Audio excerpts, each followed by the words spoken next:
మూడో అధ్యాయం మొదటి 4 వచనాలు నేను చదువుతున్నాను. దయతో గమనించండి. అంతటి యెహోవా వాక్కు రెండవ మారు యోనాకు ప్రత్యక్షమై సెలవిచ్చినదేమనగా, నీవు లేచి నినివే మహాపురమునకు పోయి, నేను నీకు తెలియజేయు సమాచారము దానికి ప్రకటన చేయము. కాబట్టి యోనా లేచి యెహోవా సెలవిచ్చిన ఆజ్ఞ ప్రకారము నినివే పట్టణమునకు పోయెను.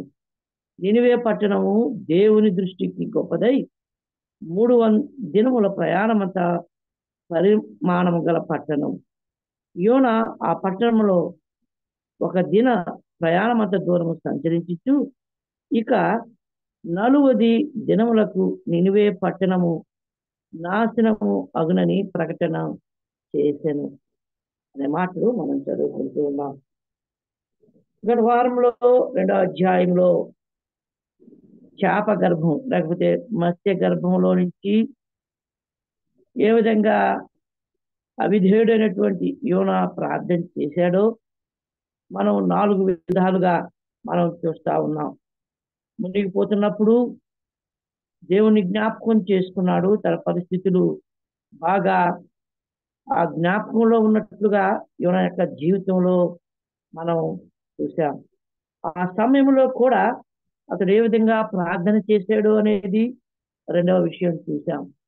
ఆ సమయంలో పరిశుద్ధాలయం తట్టు కానీ చూసినట్లయితే నాకు రక్షణ కలుగుతుందని, మూడవదిగా తన పితరులు ఏ విధంగా ముందుగా ఆలయ ప్రతిష్ఠ చేసేటప్పుడు ప్రార్థన చేసి ఆ ప్రార్థనను జ్ఞాపకం ఉంచుకొని యోనా యొక్క జీవితంలో పరిశుద్ధాలయం తట్టు తన కన్నులెత్తి ప్రార్థన చేశాడో కూడా మనం చూసాం. నాలుగవదిగా అనేకమైనటువంటి లేఖన భాగాలు తన మనసులో ఉంచుకుని ఉన్నాడు, జ్ఞాపకం ఉంచుకుని ఉన్నాడు అనే మాటలు మనం చూసాం. అనగా ఆ మునిగి ఉన్న ప్రదేశం ఆయనకి బాగా జ్ఞాపకం ఉంది. అదే సమయంలో దేవునికి ప్రార్థన చేయాలని జ్ఞాపకం ఉంది. అంత మాత్రమే కాకుండా నాకు సంరక్షణ కాపుదల దేవుని యొద్ద నుండే ఉందని బాగా తెలిసినటువంటి యోనా చివరగా లేఖన భాగాలు బాగా జ్ఞాపకం ఉంచుకున్నటువంటి యోనా అని గత పాఠాలలో మనం చూసాం. కనుక దానిని బట్టి ఎప్పుడైతే అతడు ప్రార్థన చేశాడో ఆ ప్రార్థన ద్వారా అతడు మత్స్యం కడుపులో నుంచి దేవుడు ఆ గొప్ప మత్స్యానికి ఆజ్ఞగా ఆ చేప కట్టివేసినట్లుగా మనం చూస్తున్నాం. దీంట్లో పాఠాలు ఏంటంటే, దేవుడు సృష్టించినటువంటి ప్రతి సృష్టి దేవునికి లోబడతాది, కానీ తన పోలికలో తన స్వరూపంలో చేసుకున్నటువంటి మానవుడు మాత్రం ఎల్లప్పుడూ అవిధేయుడుగాను, వ్యతిరేకించేవాడుగాను, లోబడినటువంటి సృష్టికర్తకి లోబడినటువంటి సృష్టిగా ఉన్నట్లుగా మనం చూస్తా ఉన్నాం. కనుక ఈ దినం ఏ విధంగా బయటపడినటువంటి ప్రవక్తకి దేవుడు రెండవ పర్యాయం ప్రత్యక్షమై ఏ విధంగా తన యొక్క మరలా పాఠాన్ని చెప్తూ ఉన్నాడో, ఏం చేయాలో అనేది మొదట ఏ విధంగా చెప్పాడో, రెండవ పర్యాయం దాన్ని మరలా ఆజ్ఞ ఇస్తూ దేవుడు యోనాని పంపవలసిన ప్రదేశంలో చేప కట్టివేయబడినప్పుడు అక్కడికి వెళ్ళడాన్ని మనం గమనిస్తూ ఉన్నాం. మనం ప్రారంభంలో చూసాం, దేవుడు ఒక వ్యక్తిని, ఒక కుటుంబాన్ని ఎన్నుకున్నప్పుడు ఆ కుటుంబము తన సేవ కొరకు ఆయన ఏర్పాటు చేసుకున్నప్పుడు ఒక పర్యాయం లేకపోతే కొన్ని పర్యాయాలు వాళ్ళు అవిధేయులైనప్పుడు, దూరం వెళ్ళినప్పుడు తన పని అయ్యేంత వరకు వారిని ఏ విధంగా కాపాడుతాడో, ఏ విధంగా సంరక్షిస్తాడో, పని ముగియేంత వరకు వారిని ఏ విధంగా వారు ఏ ప్రదేశంలో ఉండాలని నిర్ణయిస్తాడో ఆ ప్రదేశంలో తమ పని వరకు దేవుడు వాడుకుంటాడో యోనా యొక్క జీవితంలో నుంచి మనం నేర్చుకోవాల్సిన పాఠాలని మనం చూస్తా వచ్చాం. ఎందుకనంటే మనము పుట్టేది ఎక్కడో పుడతాం, ఎక్కడో చదువుకుంటాం, ఎక్కడో వివాహాలు అవుతాయి, ఎక్కడో ఉద్యోగాలు వస్తాయి. కానీ తర్వాత దేవుడు మనల్ని స్థానిక సంఘానికి మనల్ని అటాచ్ చేసినప్పుడు, ఒక సంఘంలో మనల్ని నిలబెట్టినప్పుడు, ఆ సంఘంలో మనకిచ్చినటువంటి బాధ్యతలు నెరవేర్చడానికి దేవుడు ఎల్లప్పుడూ సంసిద్ధంగా ఉంటూ ఉన్నాడు. ఆ పనిని మనం ముగించకుండా మనసానుసారంగా మనం దేవునికి దూరస్తులైనప్పుడు, ఇదిగో యోనాను నుంచి వచ్చినటువంటి పాఠాలు ఏంటంటే, ఆయన తన పని ముగించేంత వరకు యోనాని ఏ విధంగా సంధిస్తూ ఉన్నాడో, యోనా మీదకి ఏ విధంగా తుఫాను రప్పిస్తూ ఉన్నాడో, ఏ విధంగా ఆయన సృష్టించినటువంటి సృష్టికి ఆజ్ఞ ఇస్తూ ఉన్నాడో, దాని నుండి కాపాడుతూ ఉన్నాడో, మరలా దేవుడు తన పనిని చేయడానికి ఆ వ్యక్తిని పురికొల్పుతూ ఉన్నాడో, దీనిలో పాఠాలు ఉన్నాయని మనం చూస్తూ వస్తూ ఉన్నాం. మనం చదువుకున్నటువంటి 3వ అధ్యాయంలో ఉన్నటువంటి యోనా గ్రంథం మొదటి 4 వచనాల్లో మొదటి 2 వచనాలు మాస్టర్ లేకపోతే యజమానుడు మరలా చెప్పే పాఠాలు అని చూస్తూ ఉన్నాం. 3-4 వచనాలు మెసేజ్, వర్తమానము. ఏ యజమానుడు, ఏ ప్రభు ఉన్నాడో ఆయన వర్తమానం ఇచ్చి యోనాని పంపడాన్ని మనం చూస్తున్నాం. మొదటి 2 వచనాలు మనం గమనించినట్లయితే దేవుడు అనగా యజమానుడుగా తన సేవకుని ఏ విధంగా ప్రేరేపిస్తూ ఉన్నాడో మొదటి 2 వచనాల్లో మనం చూస్తూ ఉన్నాం. మరొక పర్యాయం యోనా గ్రంథం 3వ అధ్యాయం మొదటి 2 వచనాలు చదువుతున్నాను. అంతటా యెహోవా వాక్కు 2వ మారు యోనాకు ప్రత్యక్షమై సెలవిచ్చినదేమనగా, నీవు లేచి నినివే మహాపురమునకు పోయి నేను నీకు తెలియజేయ సమాచారము దానికి ప్రకటన చేయను. కాబట్టి అని మనం మొదటి 2 వచనాల్లో చదువుతూ ఉన్నాం. ఈ 2 వచనాలు దేవుడు ఏ విధంగా యోనాకి మొదటి అధ్యాయంలో మాట్లాడాడో అదే విధంగా మాట్లాడుతూ ఉన్నాడు. కనుక మనం చూసినట్లయితే మొదటి అధ్యాయానికి, 2వ అధ్యాయానికి, 3వ అధ్యాయానికి మనం కంపారిజన్ చేయొచ్చు అన్నమాట. అంత విధంగా చెప్పాలి.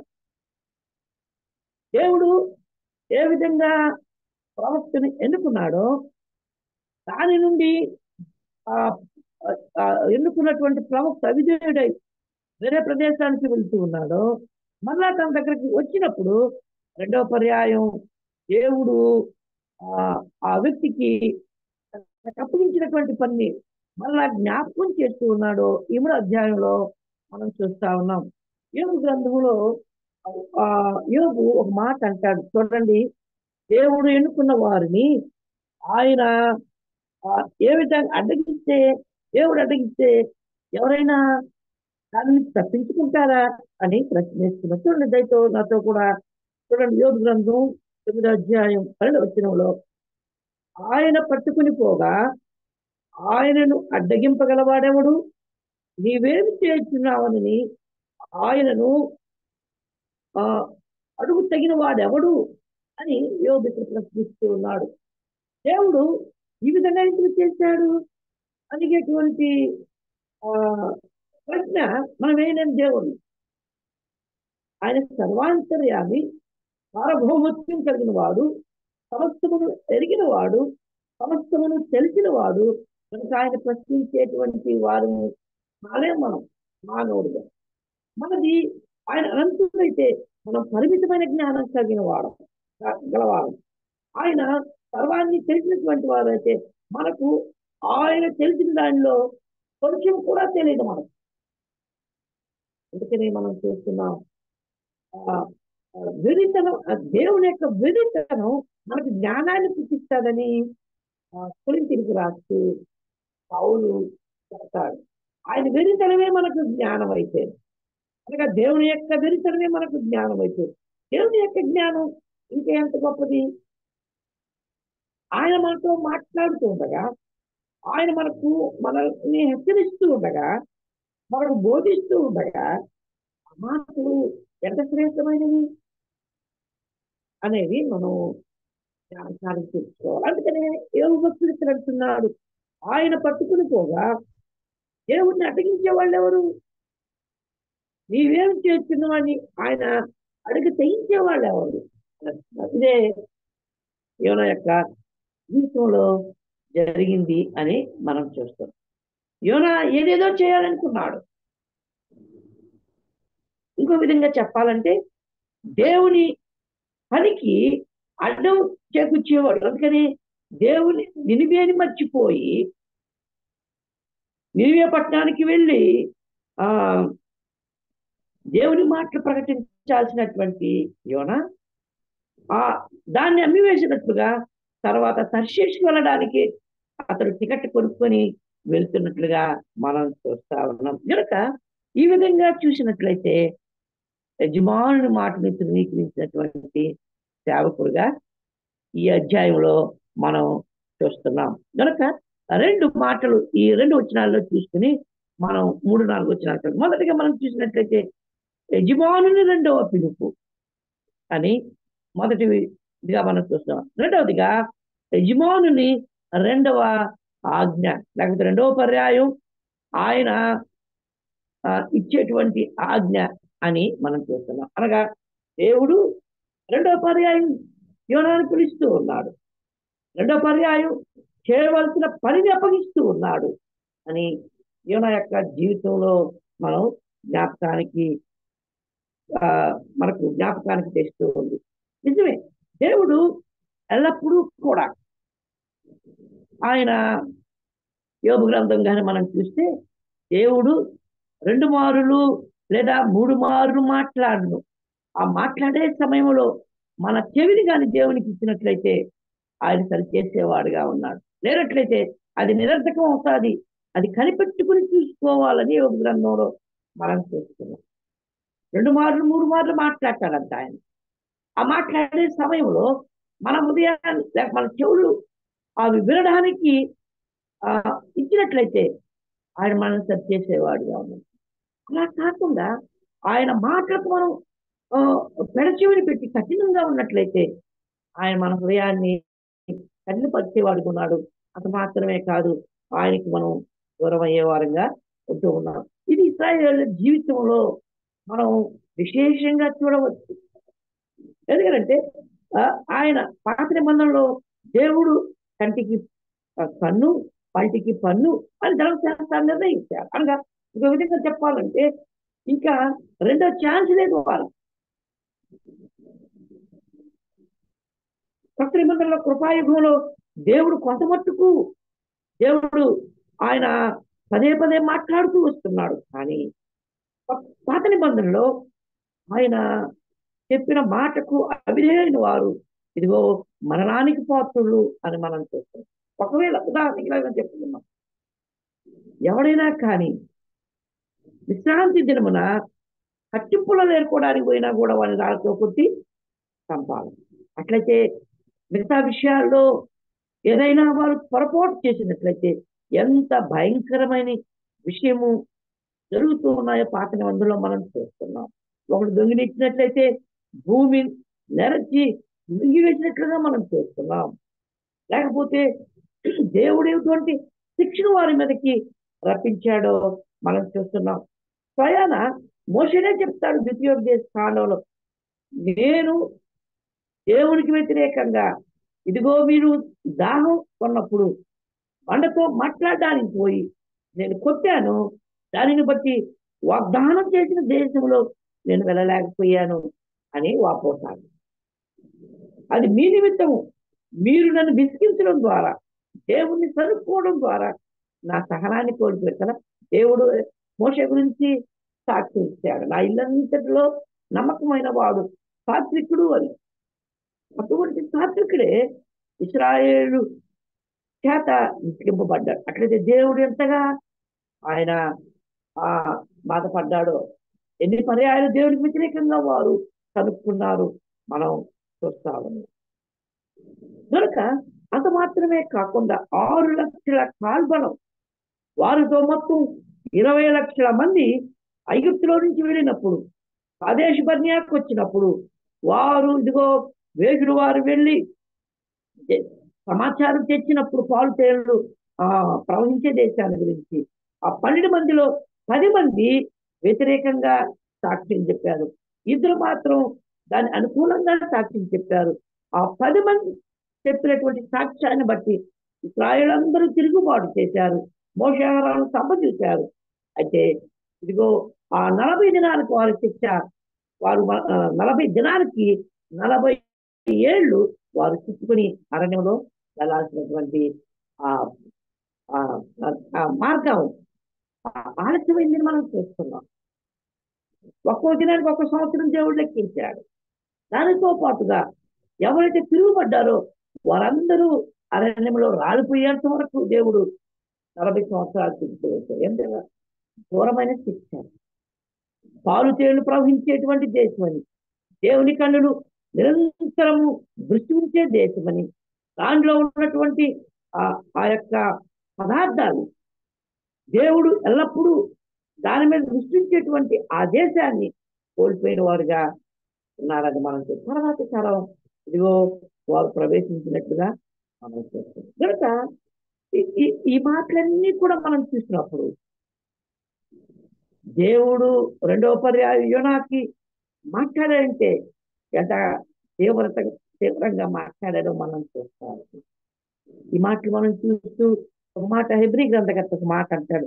అయితే చూడండి 3వ అధ్యాయంలో 45వ కీర్తనలో మాటలు తీసుకుని 95వ కీర్తనలో మాటలు తీసుకుని హెబ్రీ గ్రంథకర్త ఒక మాట అంటాడు. 3వ అధ్యాయం 10-11 వచనాల్లో వారు తిరుగుబాటు చేయడం ద్వారా నా విశ్రాంతిలో ప్రవేశించలేకపోయారని అక్కడ హెబ్రీ గ్రంథకర్త చెప్తాడు. 3వ అధ్యాయంలో 10-11 వచనంలో కావున నేను ఆ తరం వారి వలన విసిగి వీరెల్లప్పుడూ తమ హృదయాలోచనలు తప్పిపోతున్నారు, నా మార్గములను తెలుసుకోలేదు కనుక నేను కోపంతో ప్రమాణం చేసినట్లు వారు నా విశ్రాంతిలో ప్రవేశింపరని చెప్తుంది. దేవుడు చూడండి ఆయన ఏ విధంగా చెప్తూ ఉన్నాడు కదా. 3వ అధ్యాయం 7వ చెప్తున్నాడు, మరియు పరిశుద్ధ ఆత్మ ఇట్లు చెప్తున్నాడు అని ఆత్మ సహాయంతో చెప్తూ ఉన్నాడు.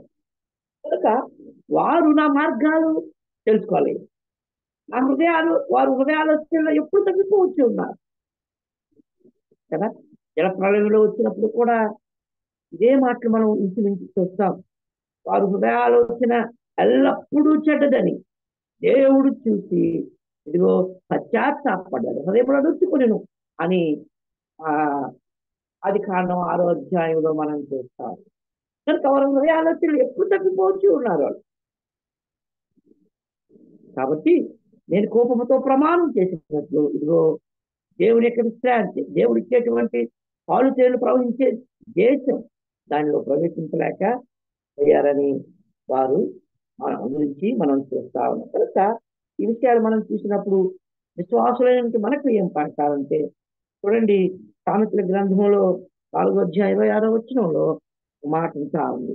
మన మార్గాలు ఏ విధంగా సరి చేసుకోవాలో, మనం ఏ విధంగా నడవాలో చెప్తూ 24వ వచనం నుంచి 27వ వచనం వరకు సామెతల గ్రంథంలో ఈ మాటలు ఈ విధంగా వ్రాయబడ్డాయి. మూర్ఖపు మాటలు నీ నోటికి రానియకుము, పెదవుల నుండి కుట్లమైన మాటలు రానియకుము, నీ కన్నులు ఇటు అటు చూడక సరిగాను, నీ కళ్ళు రెప్పలు నీ ముందర సూటిగాను చూడవలను. నీవు నడుచు మార్గమును సరళము చేయదు, అప్పుడు నీ మార్గములన్నీ స్థిరములగును. నీవు కుడి తట్టుకైనను ఎడమ తట్టుకైనను తిరుగుతుము, నీ పాదమును కీడులకు దూరంగా తొలగించుకును. ఈనాటి విశ్వాసులకి ఉన్నటువంటి పాఠం అని మనం చూస్తున్నాం. కనుక రెండవ పర్యాయం దేవుని వాక్కు ప్రత్యక్షం అవుతూ ఉందంటే ఇదిగో ఈ పాఠం మన మార్గాలు, మన యొక్క ఆలోచనలు సరిగా ఉండాలని దీంట్లో పాఠం నేర్చుకుంటూ ఉన్నాం. రెండవదిగా మనం చూసినట్లయితే ఆ యొక్క యజమానుల యొక్క గంభీరమైనటువంటి ఆజ్ఞను మనం చూస్తున్నాం. ఎందుకనంటే తక్షణ కర్తవ్యం ఏంటంటే నువ్వు లేయాలి. ఇదే మాటలు మొదటి అధ్యాయంలో మనం చూస్తున్నాం కదా. 2వ వచనంలోనే అదే మాట చూస్తున్నాం. నీవు లేచి అనే మాటను చూస్తున్నాం. యూ షుడ్ అరైజ్, లేకపోతే అరైజ్ ఇమీడియట్లీ, నువ్వు వెంటనే లే అనే మాటలు చూస్తున్నాం. అది మనం మనం రెండో పాఠంలో నేర్చుకుంటూ వచ్చాం. కనుక అతడు లేచి ఏం చేయాలా? నినివే మహాపురానికి వెళ్ళాలి. అంటే సరైన మార్గం ఏదంటే మహాపురానికి వెళ్ళాల్సినటువంటి వాడు.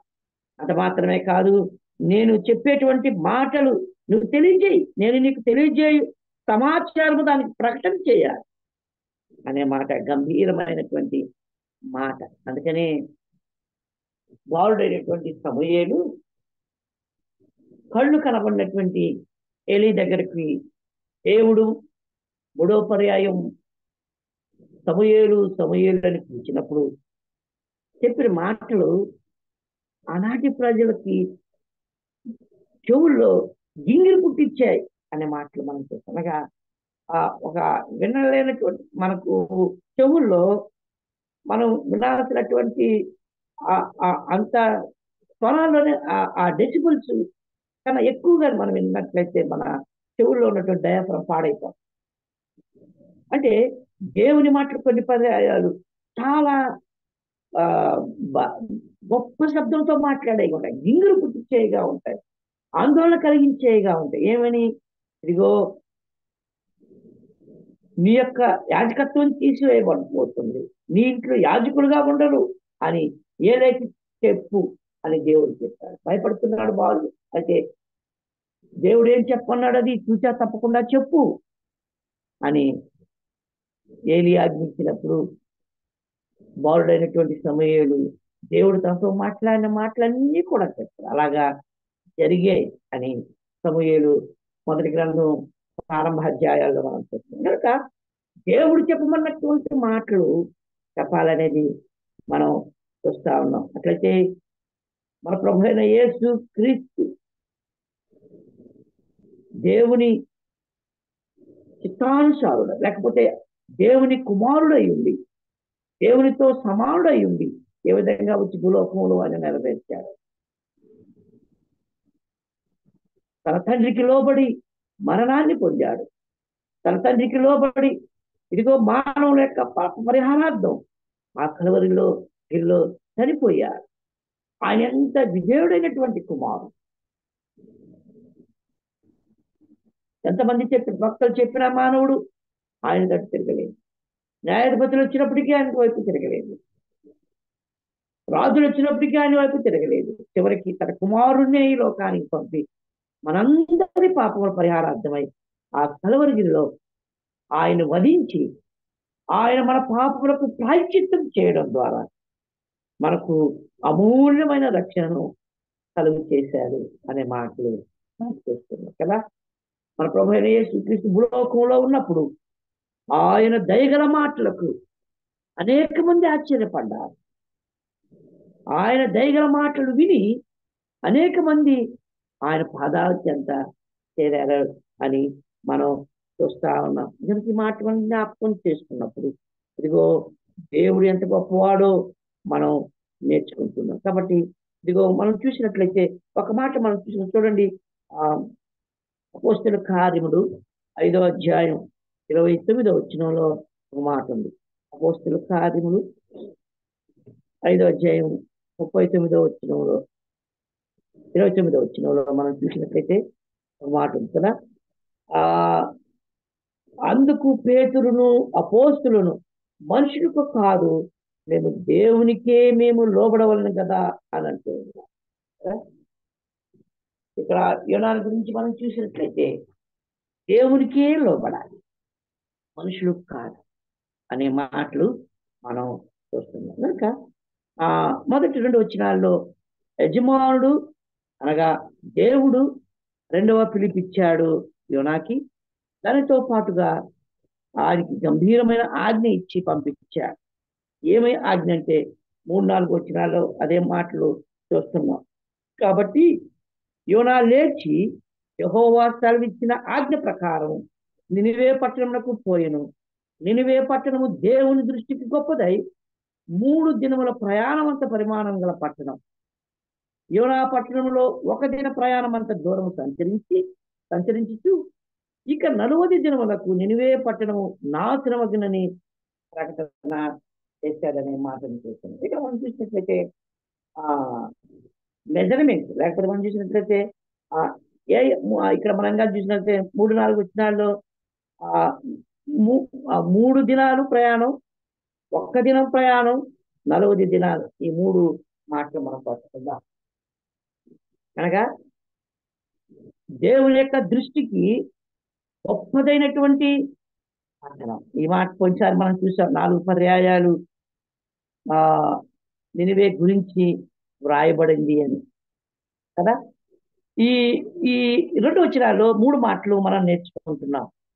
వర్తమానం పంపినటువంటి ప్రదేశం, ఏం ప్రకటించాలో దేవుడు వర్తమానాన్ని తెలియజేసినటువంటిది.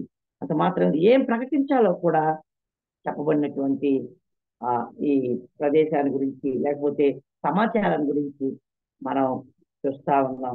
ఇదిగో దేవుడు చెప్తున్నాడు, నీవు నినివే మహా పట్టణానికి పోయి నీవు 3 దినాలు ప్రయాణం అంత పరిమాణాల పట్టణం దేవుని దృష్టిలో ఏ విధంగా ఉందో దాన్ని దుర్గతి తెలియచేయమంటున్నాడు కదా. మనం చూసినట్లయితే ఆ మొదటి అధ్యాయంలోనే మనం చూసినట్లయితే అక్కడ 2వ వచనంలో నీవు నినివే మహాపట్టణములకు పోయి దాని దుర్గతి కలిగినని ఆ ప్రకటింపము. ప్రారంభంలో చెప్తుంది, నినివే పట్టణ దోషము నా దృష్టికి దూరమైంది.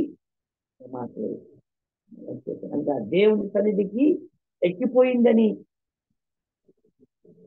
ఆనాటి ప్రజల యొక్క పాపము అనే దాని గురించి ఉంది. ఇక్కడ నినివే మహాపురం అనే మాట చూసినప్పుడు ఈ నినివే ఎవరు కట్టారు అని మనం లోతుగా చూసినట్లయితే ఇదిగో నిమ్రోది కట్టారు. ఆ నిమ్రోజుల గురించి కొన్ని మాటలు మనం చూసుకుని మనం ముందుకు వెళ్ళినట్లయితే చూడండి, దయతో కూడా నాతో కూడా మీ ఆ బైబిల్ తిప్పండి. ఆదికాండం 9వ అధ్యాయంలో ఆ అక్కడ నిమ్రోజుని గురించి 10వ అధ్యాయం, లేకపోతే క్షమించండి, ఆదికాండం 10వ అధ్యాయంలో ఇక్కడ మనం చూస్తున్న 8వ వచనం నుంచి కొన్ని వచనాలు మనం చదువుకున్నట్లయితే కూషు నిమ్రోదును కనెను, అతడు భూమి మీద పరాక్రమశాల ఇందుటకు ఆరంభించెను అనే మాటను చూస్తున్నాం. దానితో పాటుగా 11వ వచనంలో మనం చూసినట్లయితే ఆ దేశంలో నుండి అశూరులకు బయలుదేరి వెళ్ళి నినివేను, అంత మాత్రమే కాకుండా రెహబోతీయురును, కాలాహును, నినివేకును కాలాహునకు మధ్యన రేసును కట్టించింది. ఇదే మహాపట్టణము అనే మాటను ఇక్కడ మనం చూస్తాం. అనగా ఈ నినివే ఎవరు కట్టించారు? నిమ్రోదు కట్టించారు. నిమ్రోదు కట్టించడం మాత్రమే కాకుండా దేవుని భూమి మీద పరాక్రమశాలి ఉన్నాడు. 9వ వచనంలో అతడు యెహోవా ఎదుట పరాక్రమం గల వేటగాడు అనే మాటను చూస్తున్నాం. యెహోవా ఎదుట పరాక్రమం గల వేటగాడు నిమ్రోదు వలె అనే లోకోక్తి కూడా బాగుందని మనం. ఈ పట్టణాన్ని కట్టించిన వాడు నిమ్రోదు. అతడు భూమి మీద పరాక్రమశాలిగా ఉన్నాడు అనే మాటలు ఇక్కడ మనం చూస్తున్నాం. ఇక్కడ మనం చూసినట్లయితే ఈ పట్టణాల గురించి కొంచెం నేను మీకు చెప్తూ వచ్చాను. అయితే ఇది 450 పర్లాంగులు కలిగినటువంటి ప్రదేశం. ఇది ఒక మనం చూసినట్లయితే 80 పర్లాంగులు 1 మైల్ అంట. అంటే మనం చూసినట్లయితే 60 మైళ్ళు అన్నమాట. ఒక వ్యక్తి కాలినడకన 20 మైళ్ళ వరకు ఒక్క దినాన ప్రయాణం చేయగలరు. అంటే ఒక్క దినానంత ప్రయాణం చేశాడంటే నేను ఈ యోన 20 మైళ్ళు ప్రయాణం చేశాడని అర్థం. అంటే ఇప్పుడు 3 దినాలంటే 3 60లు, అంటే మనం చూసినట్లయితే 480 పర్లాంగులు సరిపోతుంది. 3 దినాల ప్రయాణము చేయగల పరిమాణం గల పట్టణం అనే మాటలు చూస్తున్నాం. అందుకని మనం అంటే ఇక్కడ మనం చూసినట్లయితే ఉన్నటువంటి ఈ ఎందుకు దుర్గతి పడతారు, ఎందుకు నాశనం చేయబోతున్నాడు అనే మాటలు చూసినప్పుడు 3 అనే సంఖ్యను చూసినప్పుడు 3 రకాలైనటువంటి చెడుగులు కనబడతాయి. లోకము, శరీరము, శాపం. ఈ 3 అన్నమాట. అనగా వీళ్ళందరూ వెనక్కి ఎవరు ఉన్నారంటే చివరిగా సాతానుడు ఉంటూ ఉన్నారు. ఆనాటి పట్టణం గొప్ప పట్టణంగానే ఉంటా ఉంది, ఐశ్వర్యం కలిగిన పట్టణంగానే ఉంది. అయితే దేవుని దృష్టిలో అది ఘోరమైందిగా కనబడతాను కనుక ఈ మూడిటిని జయించడానికి, అందుకనే మనం చూసినట్లయితే వీటన్నిటికీ మూలం సాతానుడే అనే మాటలు మనం అట్లయితే మనకు కూడా ఈ ముగ్గురే శత్రువు. మన శరీరం, లోకం, దానితో పాటుగా సాతాను. కనుక వీటన్నిటికి మూలం సాతానుడైన మాట్లాడుతుంది. వానిని ఎదిరించుటకు, వాని ఎదుట శక్తిమంతులగుటకు అనే మాటలు ఎఫ్సి పత్రిక 6వ అధ్యాయంలో మనకు కనబడుతుంది. అయితే చూడండి, ఎఫ్సీలకు రాసిన పత్రిక 6వ అధ్యాయంలో 2 వచనాలు మనం చదువుకుంటూ ఉన్నాం. చూడండి, 6వ అధ్యాయం 11వ వచనంలో, మీరు అపవాది తంత్రములను ఎదిరించుటకు, అపవాదిని కింద సాతానుడి కింద అవుతుంది, శక్తిమంతులగినట్లు దేవుడి వాంగ కవచమును ధరించుకుని అనే మాటను ఇక్కడ 13వ వచనంలో కూడా, అందుచేతన మీరును ఆపద్దినమందు వారిని ఎదిరించుటకును సమస్తమును నెరవేర్చిన వారై నిలువబట్టుకును శక్తిమంతులగినట్లు దేవుడిచ్చి సర్వాంగ కవచమును ధరించుకునుడి అనే 2 పర్యాయాలు మనం చదువుతున్నాం. దేవుడిచ్చే సర్వాంగ కవచాన్ని ధరించుకున్నప్పుడు మనం సాతానుతో యుద్ధం చేయడానికి, అలా లోకాసువార్త 11వ అధ్యాయంలో ఒకడు ఒక పట్టణాన్ని పట్టుకున్నప్పుడు దాన్ని జయించడానికి మరింత బలమైన వాడు అంచనా వేసుకుని వచ్చి ఆ పట్టణాన్ని పట్టుకుంటాడు. అనగా మన ప్రభు అయిన యేసు క్రీస్తు మనం బలహీనమై ఉండగా, భక్తిహీనమై ఉండగా మన పక్షంగా ఆయనే పోరాడు సాతాన్ని జయించలేకపోతే ఇప్పుడు ఆయన మనకు సర్వాంగ కవచాన్ని ఇచ్చాడు. దేవుని ఇచ్చేటువంటి సర్వాంగ కవచాన్ని ధరించుకుని సాతాను ఇచ్చేటువంటి అగ్నిబాణాలను, సాతానుడు మన మీద ప్రయోగించే ప్రతి తంత్రాన్ని ఎదుర్కోవడానికి దేవుడిచ్చే సర్వాంగ కవచాన్ని ధరించుకోవాలని మనం చేస్తున్నాం. ఇక్కడ మనం చూసినట్లయితే ఇదిగో 3 దినాలు అన్నప్పుడు అక్కడ ఈ విధంగా మనం అర్థం చేసుకోవాలి. అందుకని 3 పేటల తాడు తెగిపోదని ప్రసంగి గ్రంథకర్త చెప్తూ ఉన్నారు. ఈ మాట మనం జ్ఞాపకం చేస్తున్నప్పుడు ఈ మనం క్రీస్తును అంగీకరించి ఆయన ఇచ్చే సర్వాంగ కవచాన్ని ధరించుకుని దేవుని వాక్యం చేత మనం ఎల్లప్పుడూ పోరాడే వారంగా ఉండాలని మనం చూస్తాము. ఇది మొదటిది. రెండవదిగా మనం చూసినట్లయితే ఆయన చెప్పవలసినటువంటి వర్తమానం ఏమిటి? ఎన్ని రోజుల్లో ప్రయాణం చేశాడు? ఒక్క దినమంత ప్రయాణంలో అతడు ముగించినట్లుగా మనం చూస్తా ఉన్నాం. ఆ దినాల్లో అతనికి ఎక్కడికి ఏ విధంగా వెళ్ళి ప్రకటించాలో తెలియదు. అంటే ముందుగా ఎక్కడికి వెళ్ళి అతనికి ప్రోత్సహించేవాళ్ళు లేరు. దేవుడే ప్రోత్సహిస్తూ ఉన్నాడు.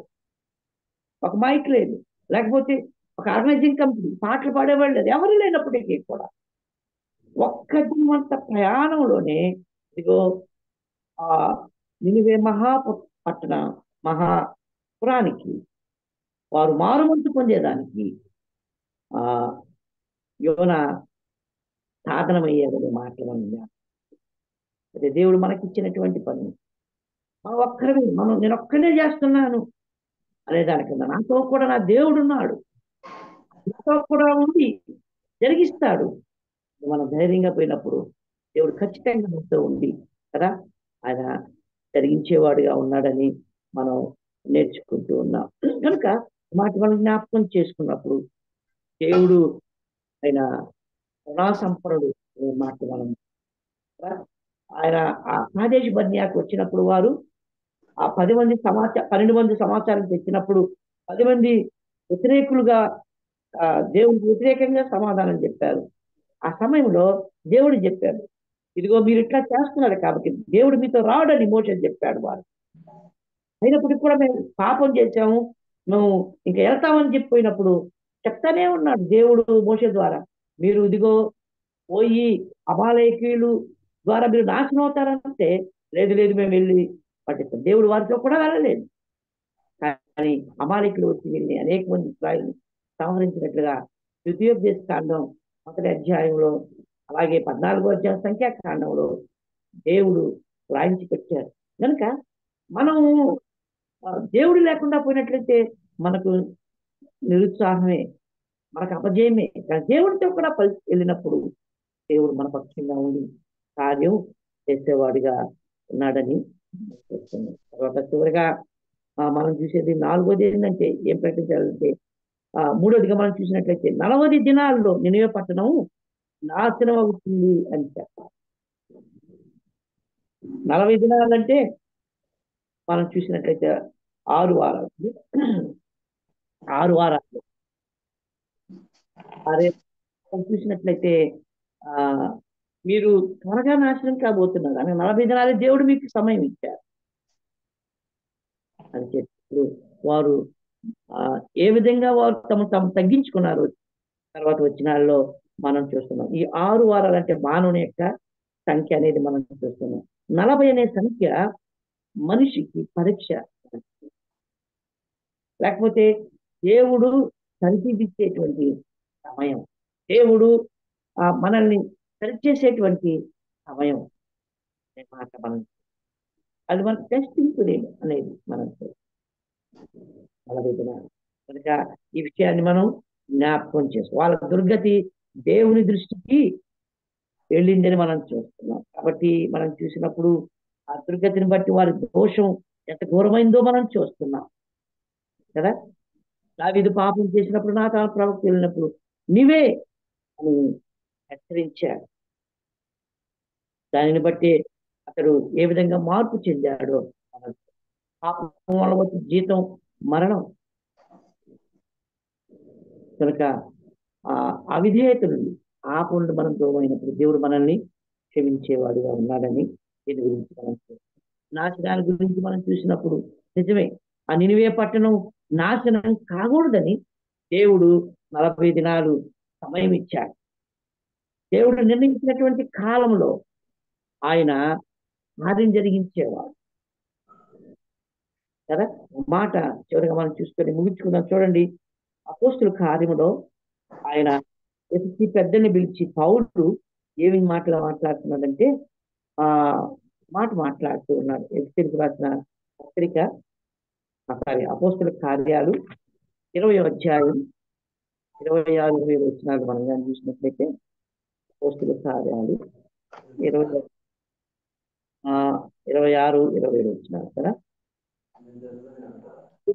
ఎవరి నాశనం విషయమైనను నేను దోషిని కానని నేడు మిమ్మల్ని సాక్ష్యం పెట్టుకుంటున్నాను.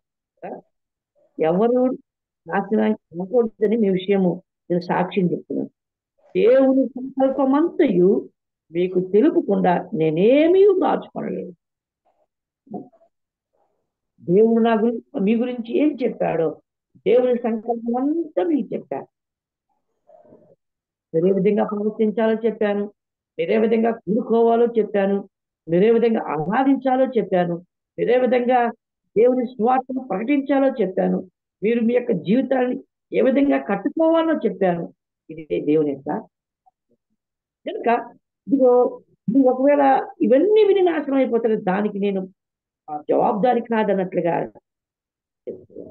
అవును. దివ్యమైన వాక్యం, శ్రేష్టమైన వాక్యం, అమూల్యమైన వాక్యం మనకు దేవుడు ఇచ్చింది.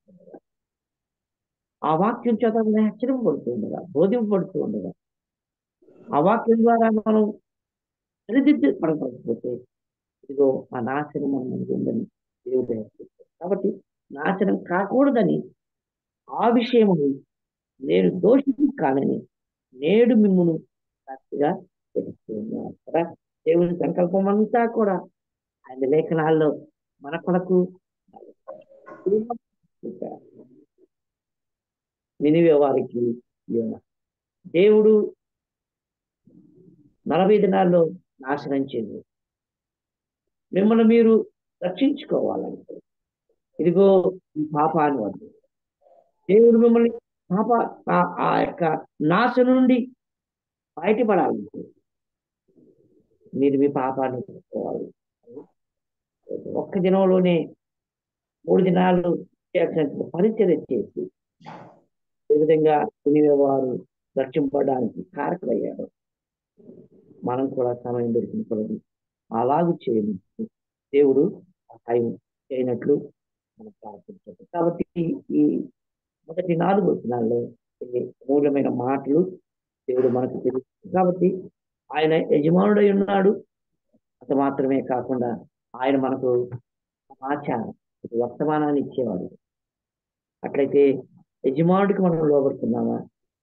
ఆయన ఇచ్చినటువంటి వర్తమానం తీసుకుని మనం బయలు వెళ్తున్నాము.